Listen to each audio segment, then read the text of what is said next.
नमस्कार दोस्तों, स्वागत है आज आपका फिर से एक जीवन बदल देने वाली एक और ज्ञान से भरी कहानी में। आज की यह कहानी जीवन की तमाम छोटी बड़ी तमाम तरह की समस्याओं से परेशान इंसान को समाधान देगी। तो बिना देरी के चलिए शुरू करते हैं। एक किसान अपने जीवन की परेशानियों से बहुत दुखी था। किसी ने उसे अपने दुखों का कारण निवारण करने के लिए बुद्ध की शरण में जाने को कहा, जो कुछ दिनों के लिए यहाँ से कुछ दूर एक गांव में आए हैं। वह निश्चय ही तुम्हारे सब दुखों का निवारण करेंगे। यह सुनकर किसान बड़ी इच्छाओं से बुद्ध के शरण में गया, यह सोचकर कि बुद्ध उसकी समस्याओं को, मानसिक पीड़ा, तनाव और दुखों से मुक्ति दिलाएंगे। वह बुद्ध के पास पहुंचा।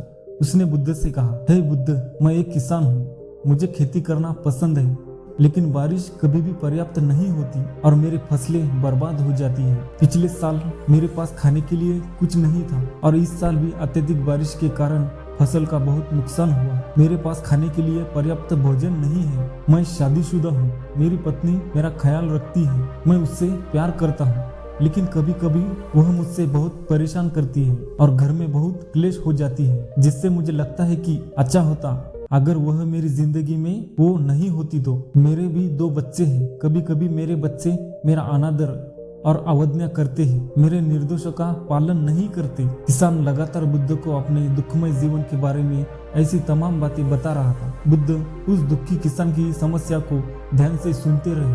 अपनी जिंदगी की परेशानियां बताने के बाद जब उन्हें राहत महसूस हुई तो वो चुप हो गए। अब उसके पास बताने के लिए कोई और समस्या नहीं बची थी। अब वो चुपचाप बैठकर बुद्ध की ओर देख रहा था और अपनी समस्या का समाधान पाने के लिए और बुद्ध के उत्तर का प्रतीक्षा कर रहा था। लेकिन बुद्ध चुप थे। किसान ने फिर कहा, बुद्ध, मैं आपकी शरण में आया हूँ। कृपया मेरे इन जीवन की समस्याओं का समाधान करें। बुद्ध ने कहा, मैं तुम्हारी कोई मदद नहीं कर सकता। किसान आश्चर्य होकर बोला, अरे आप ये क्या कह रहे हैं? सब कहते हैं कि आप सबके दुख दूर कर देते हैं, तो क्या आप मेरी समस्याएं हल नहीं करोगे? इसलिए कि मैं एक गरीब किसान हूँ। बुद्ध ने कहा, मुश्किलें हर किसी के जीवन में आती है। जीवन में दुख और परेशानियां आना स्वाभाविक है।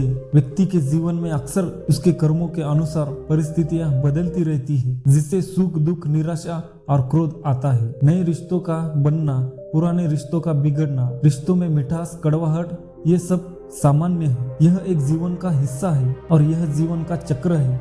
हकीकत तो यह है कि हम सभी के जीवन में 83 प्रकार की कठिनाइयां हैं। इन कठिनाइयों का समाधान आप और मैं नहीं कर सकते। जिंदगी और जिंदगी बनाने वाले रिश्ते कभी स्थिर नहीं होते। एक दिन रिश्तेदार भी चले जाएंगे और जिंदगी भी खत्म हो जाएगी, लेकिन यह समस्याएं वैसे की वैसे ही रहेंगी जैसे आज आपकी जिंदगी में है और कल किसी और की जिंदगी में होगी। इस पर किसान अपना नियंत्रण खो देता है और क्रोधित हो जाता है और ऊंची आवाज में बुद्ध से कहता है कि हर कोई कहता है कि आप महात्मा है, एक सिद्ध पुरुष है, एक प्रबुद्ध व्यक्ति है। मैं इस विश्वास के साथ यहाँ आया हूँ कि आप मेरी मदद करेंगे। यदि आप मेरी समस्या का हल नहीं कर सकते तो मेरा यहाँ आना व्यर्थ था। कोई झूठ बोलता है कि आप समस्याओं का समाधान करते हैं। आपने मेरी एक भी समस्या का समाधान नहीं किया। तुमसे अच्छा तो वह महात्मा है जो 2 वर्ष पहले मेरे घर में आए थे। उन्होंने मेरे लिए एक यज्ञ कराया, दान दक्षिणा दिलवाई और मेरे मन को असीम शांति मिली। कुछ सुख भी बढ़े और कुछ दुख भी कम हुए, लेकिन तुमने मेरी कोई भी समस्या हल नहीं की। तुमने मुझे सीधे तौर पर मना कर दिया। बुद्ध ने कहा, क्या यह सब करने से जीवन के सारे दुख समाप्त हो गए? इतना कुछ करने के बाद भी अब इतना परेशान क्यों हो? अब आप पहले से भी ज्यादा दुखों से गिर गए हैं। तात्पर्य यह है कि जीवन में दुख कभी समाप्त नहीं होते। किसान बोला, तो क्या मैं मान लूं कि आप मेरी मदद नहीं कर सकते?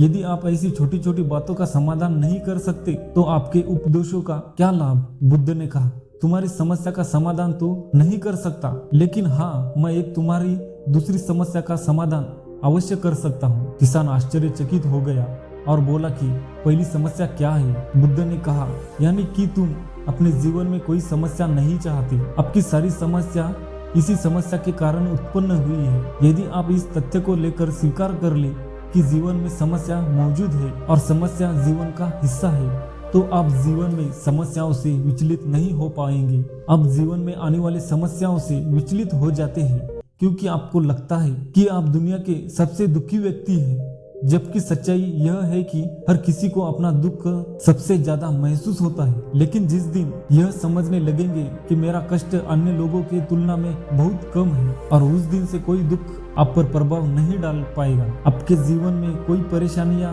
ना आए और आप हर दुख से बचे रहे, तो ये संभव नहीं है। इसमें छोटा सा दर्द भी आपको बेचैन कर देगा और आपकी मानसिक शांति भंग कर देगा। अगर आपके जीवन से परेशानियां पूरी तरह से दूर हो जाए, अगर आपको हर दिन हर पल बिना दुख और कठिनाइयों के जीवन जीने को मिलेगा, तो आप ज्यादा दिन तक ऐसा नहीं जी पाएंगे। एक समय आएगा कि आप हर दिन एक ही तरह की जिंदगी से जीने से पूरी तरह से तंग आ जाओगे और ऊब जाएंगे और निराश हो जाएंगे। क्यों जीवन में किसी भी चीज की अधिकता जीवन के लिए भयानक समस्याएं पैदा कर सकती है। आरामदायक जीवन जीने से आप मन और शरीर दोनों से विकलांग हो जाएंगे। तो ऐसे जीवन का क्या फायदा जो बाद में आपको नर्क जैसा जीवन जीने पर मजबूर कर दे। जिस तरह खाना खाने का असली आनंद तभी मिलता है जब बहुत भूख लगती हो, और पानी पीने का असली मजा तभी आता है जब प्यास बहुत लगती हो। उसी तरह जीवन के तमाम दुखों और परेशानियों को झेलने के बाद ही खुशी का आनंद मिलता है। इसलिए जीवन में सुख और दुख अलग अलग रूप में आते रहते हैं। हम चाहकर भी अपने जीवन से सुख दुख को खत्म नहीं कर सकते, लेकिन उनसे इतना ऊपर जरूर उठ सकते हैं कि कोई भी बड़ी समस्या आपके मन को विचलित ना कर सके। इसके लिए आपके मन को शक्तिशाली बनाएं, धैर्य रखें, प्रतिदिन अध्यात्म का ध्यान करें और अपने ज्ञान को बढ़ाओ। यह आपके जीवन में सभी समस्याओं का समाधान है। इसे जीवन की चतुर्मुखी समस्या का समाधान कहा जाता है। महात्मा बुद्ध का यह अद्भुत ज्ञान पाकर किसान संतुष्ट हो गया और उसका मन बिल्कुल हल्का हो गया। मन में जो समस्याएं परेशान कर रही थी, उसके लिए प्रति जिज्ञासा उसकी शांत हो गई। फिर किसान ने अपनी आंखें बंद कर ली और आनंद का अनुभव करने लगा। किसान को समझ आ गया कि वह अब तक क्या क्या गलती कर रहा था और वह बुद्ध के चरणों में गिर गया। तो दोस्तों, मुझे उम्मीद है कि महात्मा बुद्ध की इस कहानी के माध्यम से आपके जीवन में कई समस्याएं समाप्त हो गई होंगी या कुछ समस्याओं का समाधान मिल गया होगा। दोस्तों, ये कहानी पसंद आई हो तो वीडियो को लाइक करें और गौतम बुद्ध की ऐसे ही प्रेरणादायक कहानियां देखने के लिए हमारे चैनल को सब्सक्राइब जरूर कीजिए। और वीडियो अंत तक देखने के लिए बहुत बहुत दिल से धन्यवाद। दोस्तों, मिलते हैं अगली एक बहुत ही भारी प्रेरणादायक कहानी में।